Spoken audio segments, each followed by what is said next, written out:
Hear your favorite NFL legends sharing their stories and insights every week right here on Thursday Night Tailgate with Chris Mascaro and Bob Lazari. Take it away, guys.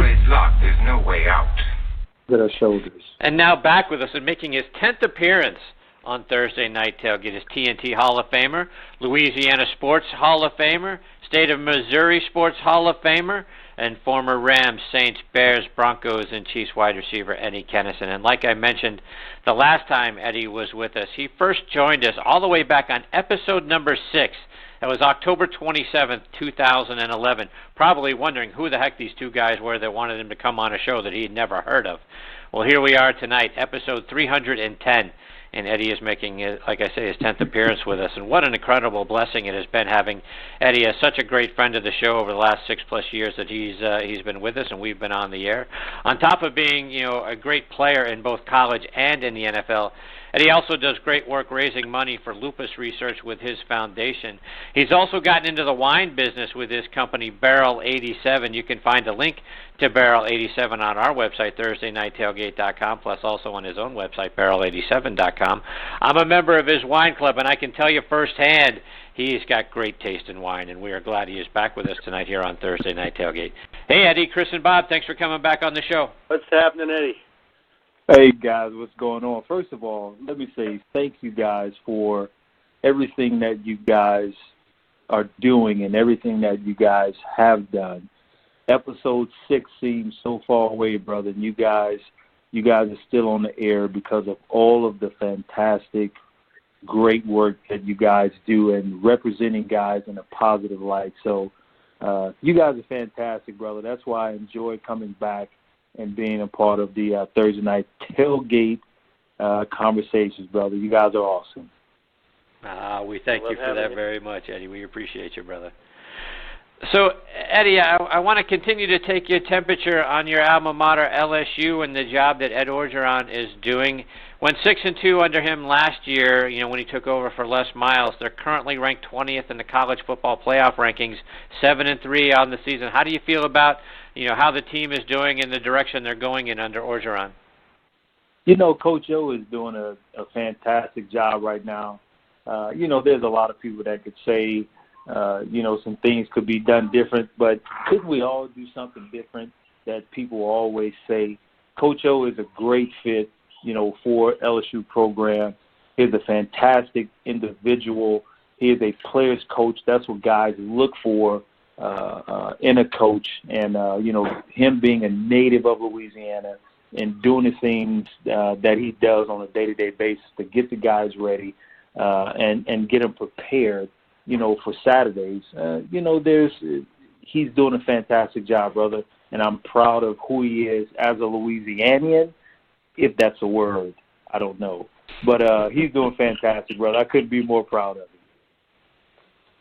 And, Eddie, I was looking back on some of the videos of your time there at LSU. 1994, you won the AT&T Long Distance Award for your 100-yard punt return for a touchdown against Mississippi State, a game that you guys won 44-24. And in that video, you actually fielded the punt right around the goal line, and they pushed you back a few yards deep into the end zone, and then you spin around, you get away, you take it the distance. What do you remember about that play? Well, what I truly remember about the play was the meeting that we had the day after with Curly Hallman. And, Curly was, very animated coach, and Curly and I, we still speak to this day. But, his comments during the course of the meeting, and I can't remember it exactly, but it went kind of like this. Now, Eddie, you're not supposed to field the ball inside of the 10-yard line. Don't ever do this again. This is not what I approve of. But if you're going to do this, this should be the outcome every single time. And it wasn't in that particular tone. It was a little bit more meaningful, I must say, in his tone. But it turned out great. We joked about it. We laughed about it. We talked about it in meetings. But that's what I remember most, all of the guys, in the meetings that very next day and after everything happened, talking about it and, being a part of something special. We know Billy Cannon did some fantastic, returns in his heyday, and, he still gets great highlights in Tiger Stadium for what he'd done. But, that's what I remember most, the meeting the next day and, seeing the expression on Curly's face when it wasn't on the field and talking to my teammates and everything after the meeting. That's what I remember most about it. And Eddie, speaking of great kick returns, I saw an article in the Shreveport Times on their website naming you one of the greatest players in Independence Bowl history for your performance in that game in 1995 against Michigan State. And in that game, you had 5 catches for 124 yards. You had 2 kickoff returns, you had 2 kick returns for 116 yards, including a 92-yard touchdown, return there. In all, 249 all-purpose yards. I have to imagine that bowl holds a special place in your heart. It does, Chris and Bob, because that was the first bowl game that LSU played in, I think since I could get the date wrong. It's either 84 or 89. And that was the first bowl game that LSU played in that time period. And if you look back on it, that bowl game sparked a big tradition in LSU history for going to bowl games and, LSU being ranked where they're ranked and getting recruits in and all of that fun stuff that LSU has been doing since, 96 season. And I got to play with some spectacular guys on LSU football team. Kevin Falks, the James Gilliards, the Chris Hilliards, the Jamie Howards, all of these guys that I got to play with, the David LaFleurs that went on to play, Torrey James, and I'm going to forget some names, but, I played with some great guys. And let's not forget about the guys that was on the Michigan State team, that played. I mean, it was a battle. And those guys, they came to play. I went on to play in St. Louis with Tony Banks, the quarterback at the time for Michigan State. So, it was a very memorable game. And every so often, I still go back and I watch that game. I just put it in, onto the TV and watch that game just to kind of relive what happened during that course of time. But, fantastic game. Bob, questions for Eddie? Eddie, we're always honored to have you on the program, and we want to preface this by wishing you and your family a happy Thanksgiving coming up. We love you having you on. So I want to take you back, Eddie, to your rookie year with this St. Louis team, and you mentioned Tony Banks and a few others, but right next to you in the receiving corps was Isaac Bruce, and you had almost 1,000 yards receiving, Eddie. That's one of the best rookie seasons of anyone in history.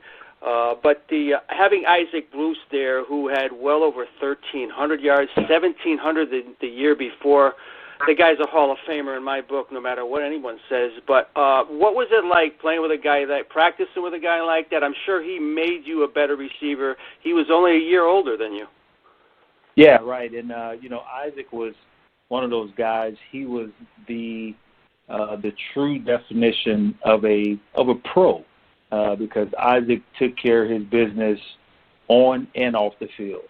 You never heard anything negative about Isaac Bruce, at least I never have. And when he went to work, brother, he went to work, and he practiced every single day like if it was his last day of practice. And I got to witness that, and I got to see it, and I got to see what a true pro was like, even in, our younger days. And Isaac was a silent leader, and understand what I mean by silent leader. Isaac was never a guy that shouted, that yelled, that talked a whole lot. But when it was time for practice, it was time for game day on Sundays, Isaac stepped up and he showed his leadership through silent leading. And I got to witness that, brother. And I can't wait until the day that Isaac is put into the Pro Football Hall of Fame, and I'm going to do my best to be in Canton and witness that. But he was a fantastic human being, and Isaac is still fantastic to this day. He's a great person. Amen to that, Eddie. And back to what Chris was talking about, your punt return ability. You return kicks a lot in your rookie year also. But as far as punt returning for most of your career in the NFL, Eddie, give me the mindset that goes into that. I'm sure guys that could have been successful doing it, just didn't want to do it. A lot of coaches protected guys that wanted to do it over the years. That wasn't the case with you. You probably made it clear from day one it was something you wanted to do.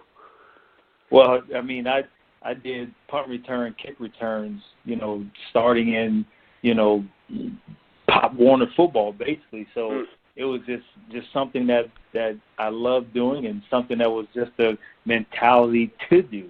And I thank God for giving me the ability to be able to, field a punt or catch a kickoff or any of those things, because it takes a pretty special talent, to be able to catch a punt, whether it's a right-footed kicker or a left-footed kicker.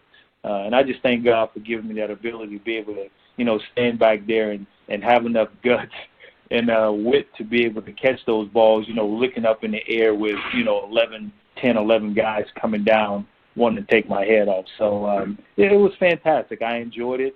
And believe it or not, at 44 years old, if they asked me to go out and field a punt, once or twice a game, I would still probably do it. That's awesome. Eddie, I want to get your thoughts on the Chiefs. Last season, 12-4, they struggled in the postseason, got off to a really hot start. This season, winning their first 5 games, cooled off 1-3 since. How do you feel about the Chiefs, and can they be a serious contender this season in the AFC? Well, let's look at even the way they ended last year. With just basically one player, from the AFC Championship game, and that feeling and that taste is still, within their grasp. I mean, it's like Similac that's just sitting on the tongue. And, these guys, they want it. And Andy Reid, he's gotten better every single year that he's been head coach. He's put players and coaches in position to be able to win football games and know how to win and know what situations they're in and put guys in position to want to win no matter what that situation is. Andy Reid, he reminds me so much of Dick Vermeil in his preparation and his approach to the game and making the guys around him better. You don't see Andy Reid doing anything but consistently being Andy Reid that he's always been, and that's making guys around him better. And guys want to be better because of the type of person that he is. So Kansas City right now, they're leading the AFC in wins and in division games, if I'm not mistaken. So I see Kansas City being a very strong contender going into the playoffs, and hopefully this year, my prayer, brother, is for them to break that streak and make it to the AFC Championship game and ultimately win that AFC Championship game going into the Super Bowl. We'd love to see them in Minneapolis this year. And Eddie, just a couple more before we let you go. But first of all, we've learned so much over the last several years about concussions, about CTE. Do you ever have any worries, any concerns about what life could be like for you down the road?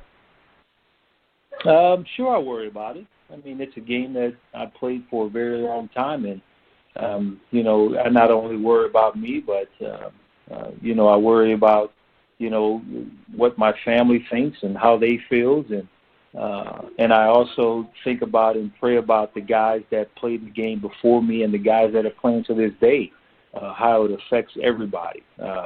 So yes, it's definitely a concern, and I think about it, and I pray about it. It's not a consumer of my everyday life, but absolutely I think about it. We hear about the guys that have passed away and have given their brains to science, and they've been diagnosed with CTE. So it's very much a concern and a thought process, and we think about it, we pray about it, and I let my wife and my kids know, my very close friends, if they notice anything different, or if I act a different way, or if my speech is a certain kind of way, they have the absolute freedom to say, hey, what's going on? You're not right. You're not sounding yourself. You're not being yourself. Let's go get checked out. And it's my responsibility to say, all right, let's go. If you see something, let's go to the doctor. Let's figure it out. And So, yeah, absolutely. We think about it and talk about it, especially my wife and I, on a consistent basis. And I'll tell you what, my wife, she's so sharp. She knows me better than I know myself, brother. And anything changes, she definitely speaks up and let me know about it. Eddie, before we let you go, and as I mentioned in your intro, you've got a wonderful wine club now, Barrel 87, that I'm a member of. Talk about the things that you are doing there, and then how folks can take a look at it online and all the other great things that you're doing. Sure. So far as the wine club, that's just been a passion of mine for the past 17 years. I've been in the wine business, and my online wine club, Chris, as you are a member, and we're still waiting for Bob to jump on board, but I'm not going to give him a hard time just yet. But got to pick up drinking again. Yeah. And if not, brother, don't worry about it. Drink water. That's all fine. That's great, brother. So, but yeah, anyone that does enjoy a nice glass of wine every so often, my website is barrel87.com. You can sign up for any club. It will be shipped directly to your home or business. I personally pick all of the wines every single month, and it's just part of my hobby. It's part of everyday life for us. And it's a great way to to enjoy life and make a few bucks doing it. And I get to travel the world and do different things with wine and do education and all of that fun stuff. So it's all good. So if any of your listeners are interested, barrel87.com, and they can check out some of the things that we're doing. And Eddie, how can they follow you on social media as well? Yeah, so Facebook is just, Eddie Kennison. For Barrel 87, it's at MyBarrel87 for Facebook. For Twitter, it's E. Kennison, III. That's my personal Twitter page. And for Barrel 87 on Instagram, they can go to Barrel 87KC for Instagram. For my personal page, it's Eddie III on Instagram. And, they can follow me that way and check out some cool things that we're doing.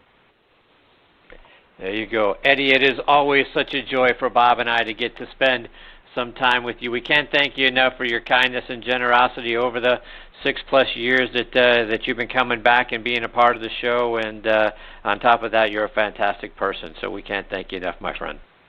Well, I appreciate you guys, and happy Thanksgiving to you and your family, man. And to all of you guys as listeners, happy Thanksgiving. And let me say this. If no one has told Bob or Chris today or their listeners that they love you, let me be the first to tell you, I love you, man. Love you guys. Love your listeners with the love of Christ. Wish nothing but the best, and we pray all great things for you, man. So we appreciate you guys. We love you guys too, Eddie. Thanks to you and your family. All the best. Happy Thanksgiving, and we look forward to catching up with you again real soon, Eddie. Take care. Thanks always. God, thank you. Good night. That's the great Eddie Kennison. And Bob, how blessed have we been tonight with the top shelf folks we've had on this show. And Eddie has been such a great friend, going all the way back again. Like I said, he was on episode number 6, and here we are at episode 310. And Eddie's been a wonderful friend across all of that, and we can't thank him enough. What a class act. You talk about loyalty, Chris.